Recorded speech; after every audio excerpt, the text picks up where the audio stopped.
Alright, so this comment showed up under my video about the Venezuelan Trinidad political thing. In the last video I do, right? I have to admit, this comment is a wild ride. The person says, maybe Venezuela can't do anything for Trinidad, but they can do something to Trinidad. Kamala openly supports Trump. She just made TNT a target. And then it spiraled into US invasions, fishermen killings, Nigeria, Burkina Faso, oil. You think about it, it did. It even has some racism sprinkling into the mix. So let me break down this comment. Calmly, logically, but still with a little bit of sarcasm. So let me get into this.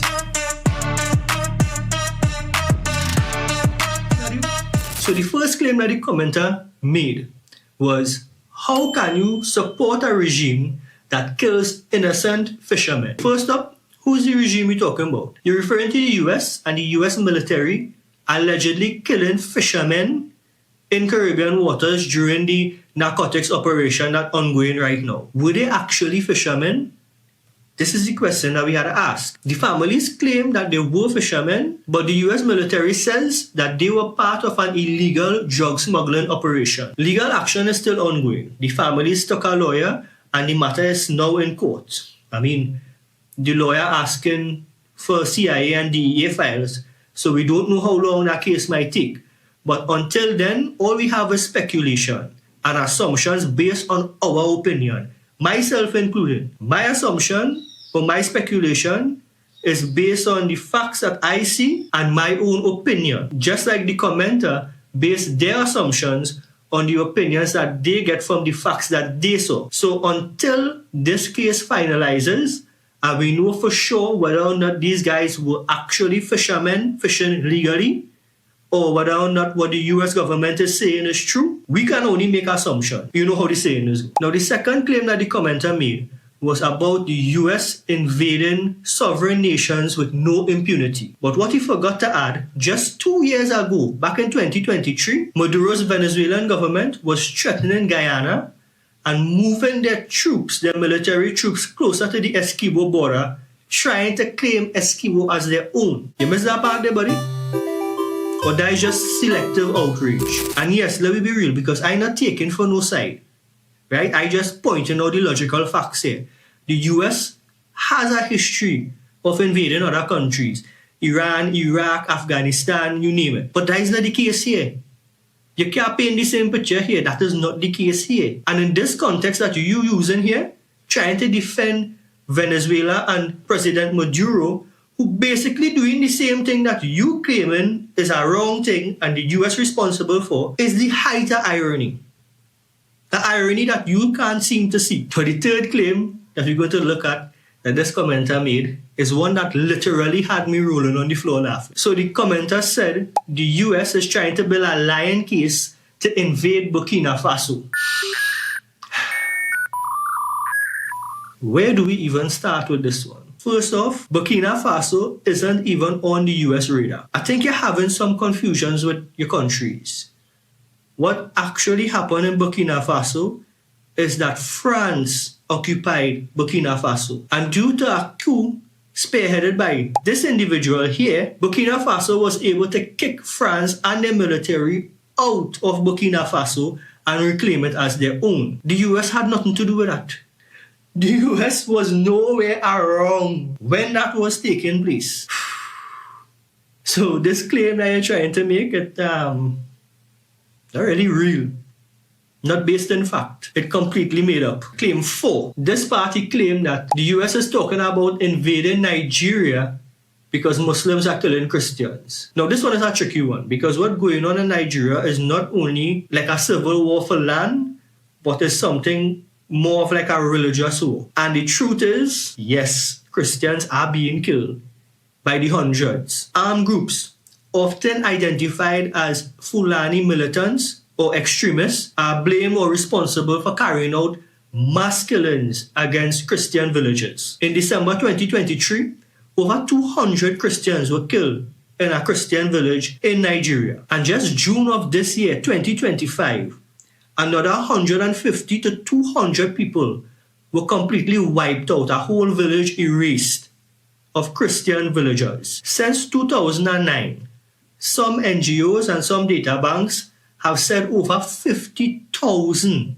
Christians were killed by these tribes, by the Fulani militants. So yes, there was a direct threat by President Trump to cut aid and possible military action if the killings don't stop.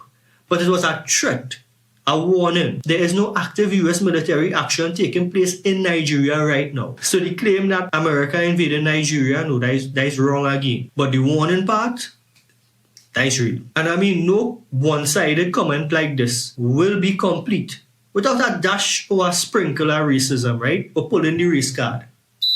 The commenter said, why doesn't Donald Trump and America not offer oppressed Christians from Nigeria asylum in America like he did for the white South Africans? And let me tell you, I'll show you the comment, right?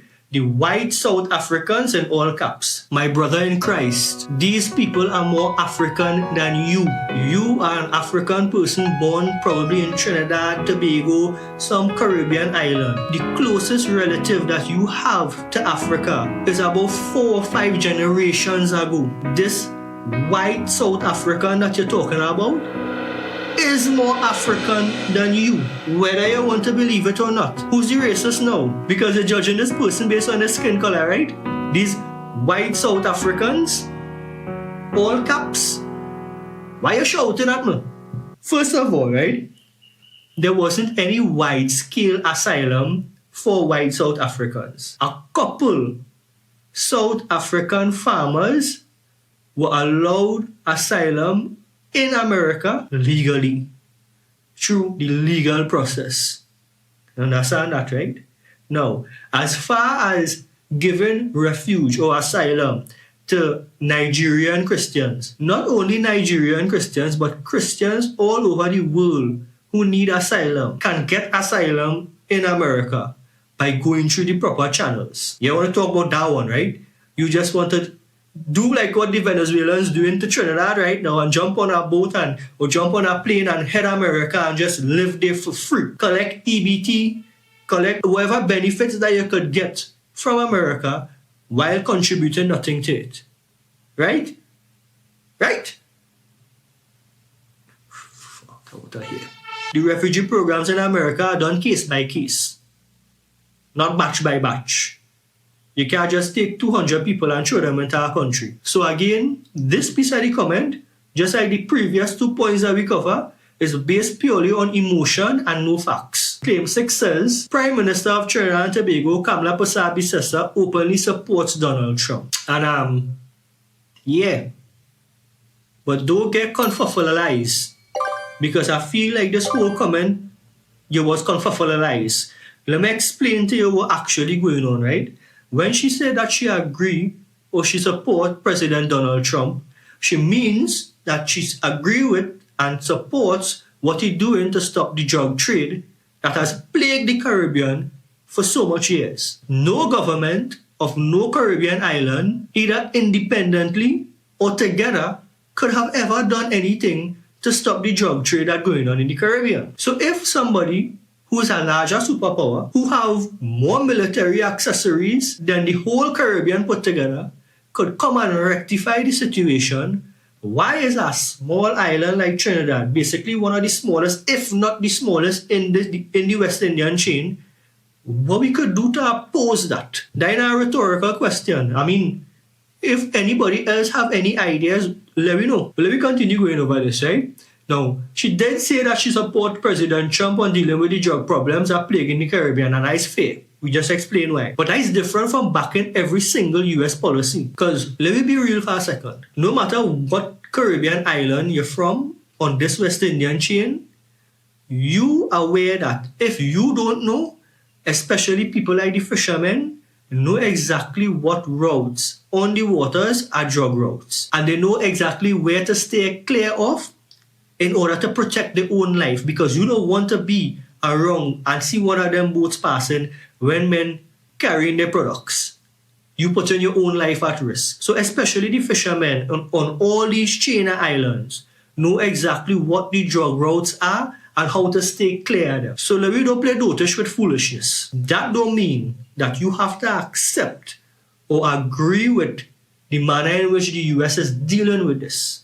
And I'm talking about the airstrikes. I mean, it's one after the next, and sometimes you have to ask yourself, you stop and ask yourself if they really know they're actually hitting the correct people or attacking the correct vessels. That is for me and you to make assumptions on and debate, but the facts still hidden. Like we talk about in the first point, nobody know for sure whether these people are actual fishermen or actual part of the illegal drug trade. But what we are 100% sure about is there are active drug routes in the Caribbean that causing violence, gang violence, drug problems, guns and ammunition to flood through the Caribbean, especially on a small island like Trinidad. So if we're getting help to get this problem rectified, why not take it? What is your solution to that problem? Agree with Venezuela?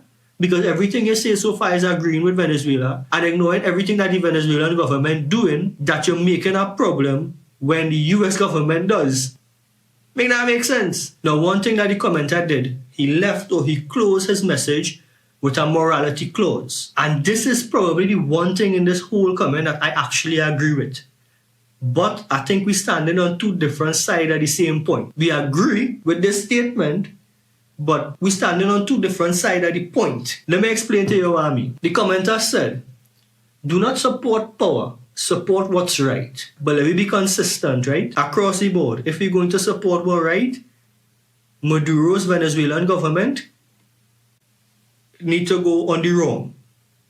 That's not right at all. We need to ask why millions of Venezuelans don't want to live in Venezuela. They're literally living like refugees in other Caribbean islands, Trinidad, Guyana, Barbados, St. Lucia. Then we need to ask why the Venezuelan currency lose 99% of its value in the last couple of years. Or why people hopping on boats crossing the border just to buy food, risking their life just to buy bread to go back to Venezuela because they can't get food there. You can't tell me that's a made up thing, because I have tips I could share right now. Supporting what is right is not about fancy slogans. It's about the facts. And sometimes the facts might not agree with what you want to be true. And the facts here point to a regime that destroyed its country's economy, oppressed its people, and turned a once thriving nation into a humanitarian disaster. So yeah, I actually support what's right. But when it looks like that, it's not right. At the end of the day, it isn't about left versus right or US versus Venezuela. It's about truth versus confusion. Because if we cannot separate emotional propaganda from actual evidence, then we're just talking about feelings, not facts. So remember, do your own research and make sure your research not buried or embedded in what you want to believe to be true. Because if you look for that, you will find that on the internet.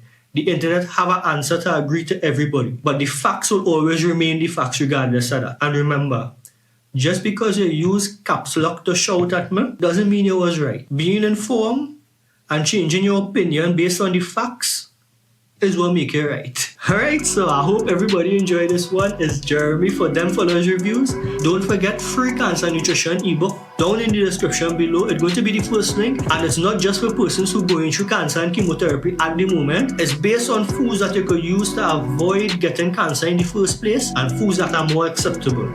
Foods that you could replace or make a substitution. You'll check it out. It's free.